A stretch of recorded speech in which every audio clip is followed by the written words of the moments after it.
தென்னாடுடைய சிவனே போற்றி, எந்நாட்டவர்க்கும் இறைவா போற்றி.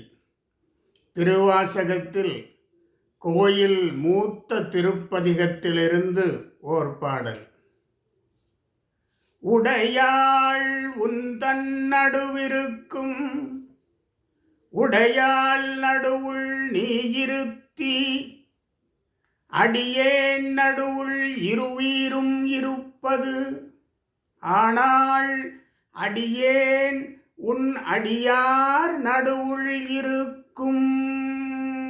அருளை புரியாய் பொன்னம்பலத்து எம் முடியா முதலே, என் கருத்து முடியும் வண்ணம் முன்னின்றே. உடையாள் உந்தன் நடுவிருக்கும். சிவபெருமானே, நீ மாதுரு பாகனாகியவனே, உடையாள் உந்தன் நடுவிருக்கும். பார்வதி தாய் உன்னுள் பாதி, உடையாள் உந்தன் நடுவிருக்கும். சக்தி உன்னுள் பாதி, உடையாள் உந்தன் நடுவிருக்கும். உடையாள் நடுவுள் நீ இருத்தி, நீ சக்தியில் பாதியாயிருக்கிறாய். உடையாள் உந்தன் நடுவிருக்கும், உடையாள் நடுவுள் நீ இருத்தி. இப்படி சிவசக்தியாக இருப்பவன், சிவபெருமான் சிவசக்தியாக இருப்பவன், மாதுரு பாகனாய் இருப்பவன், அர்த்தநாரீஸ்வரராய் இருப்பவன்,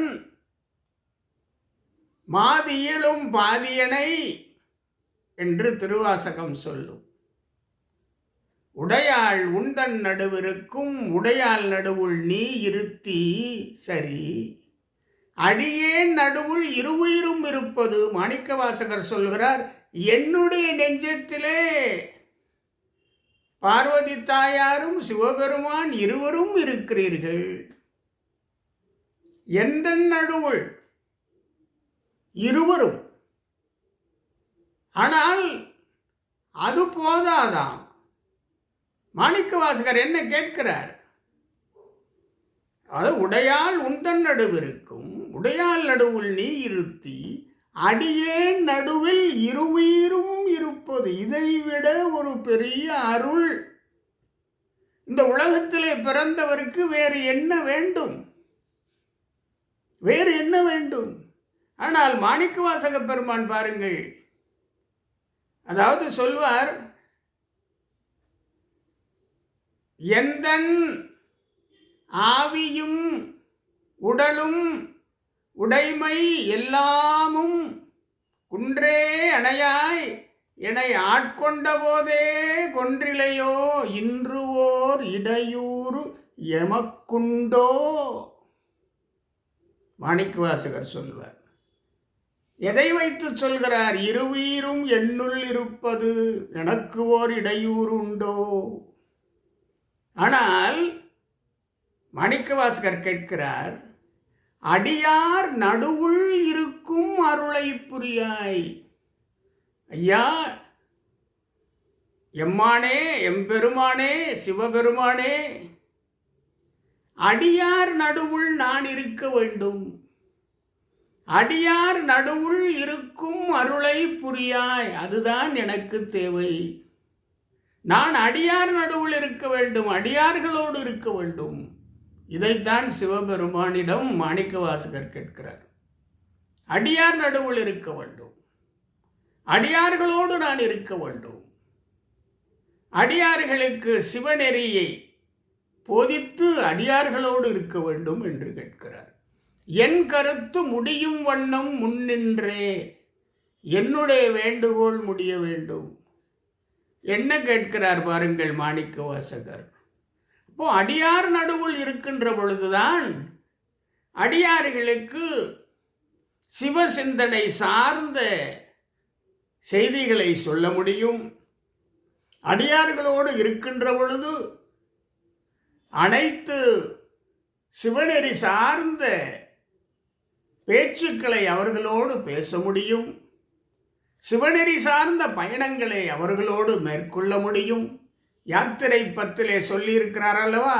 யாத்திரை செல்லும் போது எப்படி செல்ல வேண்டும்? அடியார்களோடு செல்ல வேண்டும். இதுதான் மாணிக்கவாசகர் கேட்டிருக்கிறார். அதாவது ஆசை பற்றிலெல்லாம் கேட்பார். எப்படி கேட்பார்? அழல் போல் மெழுகு ஒப்ப ஐயாற்று அரசே ஆசைப்பட்டு. அழல் சேர் மெழுகு, அதாவது மெழுகு நெருப்போடு சேருகிற பொழுது அந்த மெழுகு அப்படியே உருகும், பிறருக்கு வெளிச்சத்தை கொடுக்கும், பிறர்க்காக தான் வாழ்கின்ற மெழுகு.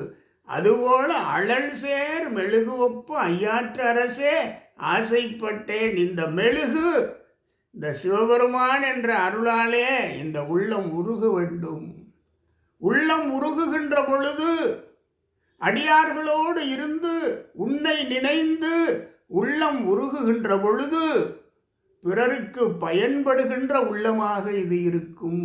அதனால் அடியார் நடுவுள் என்னை இருத்தி என்று மாணிக்கவாசகர் கேட்கிறார்.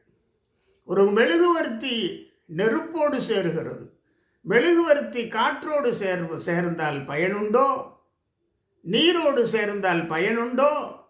ஆனால் நெருப்போடு சேர்ந்தால் மெழுகுவர்த்திக்கும் பயன். அந்த நெருப்பு வெளிச்சமாகி அனைவருக்கும் ஒரு நல்வாழ்வு தரும். இதுதான் அந்த ஜோதி நல்வாழ்வு தரும். அப்படி சிவபெருமானே உன்னை நினைந்து நான் உருக, இந்த மெழுகுவர்த்தி உன்னோடு சேர்ந்து உருக, அடியார்களோடு என்னை நிறுத்திவிடு என்று மாணிக்கவாசகர் கேட்கின்றார். உடையாள் உந்தன் நடுவிருக்கும் உடையாள் நடுவுள் நீ இருத்தி, அடியேன் நடுவுள் இருவீரும் இருப்பது. ஆனால் அடியேன் அடியார் நடுவுள் இருக்கும் அருளை புரியாய். தலைவன், தம்முடைய ஒரு நிறுவனத்துடைய தலைவன் எப்பொழுதும் பணியாளர்களோடு சேர்ந்து இருக்க வேண்டும். பணியாளர்களின் நெஞ்சிலே அந்த நிறுவன தலைவன் வாழ்ந்து கொண்டிருக்க வேண்டும். அடியார்களோடு இருக்க வேண்டும் என்று நாம் பேசுவது போல பணியாளர்களோடு இருக்க வேண்டும். இதுதான் இதிலிருந்து நாம் தெரிந்து கொள்கின்ற சிறப்பான கருத்து. ஆசிரியன் மாணவர்களோடு இருக்க வேண்டும். அடியார் நடுவுள், மாணவர்களோடு நடுவுள், மாணவர்களோடு உள்ளத்தில், மாணவர்களோடு நெஞ்சத்தில் வாழ்ந்து கொண்டிருக்க வேண்டும் ஆசிரியர் பெருமக்கள். எப்படி இறைவன் அடியார்கள் நெஞ்சிலே வாழ்கிறாரோ, எப்படி அடியார் மாணிக்கவாசகர் கேட்கிறார், நானும் அடியார்களோடு இருக்க வேண்டும் என்று கேட்கிறாரோ, அதுபோல குருவருள் பெற்ற குரு ஆசிரியர் பெருமக்கள் மாணவர்களோடு, மாணவர்களின் இதயத்திலே அவர்களுக்கு மிகச்சிறந்த வழிகாட்டியாக வாழ்ந்திருக்க வேண்டும், வாழ வேண்டும். இந்த கருத்தையும் இந்த பாடலிலிருந்து புரிந்து கொள்ளுகிறோம்.